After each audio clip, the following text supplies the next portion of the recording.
شہد کو خواب میں دیکھنا کیسا ہے؟ حضرت ابن سیرین رحمۃ اللہ تعالیٰ علیہ نے فرمایا، اگر دیکھے کہ شہد موم کے ساتھ ہے، اس کی تعویل میراث یا مال غنیمت ہے، اور اگر دیکھے کہ اس کے پاس شہد ہے، دلیل ہے کہ صاحب خواب اس قدر کہیں سے میراث پائے گا جو حلال ہوگی۔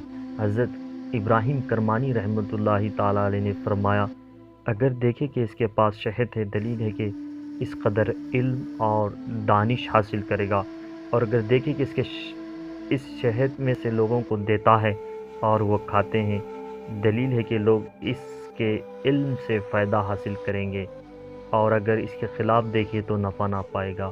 اور اہل تعبیر نے بیان کیا ہے کہ شہد کی تعویل میں قرآن مجید ہے۔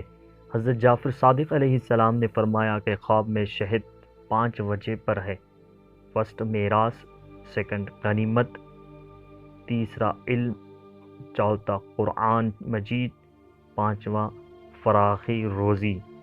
تو یہ ویڈیو پسند آئے تو لائک کر لیے، نئے ہیں تو چینل سبسکرائب کر لیے۔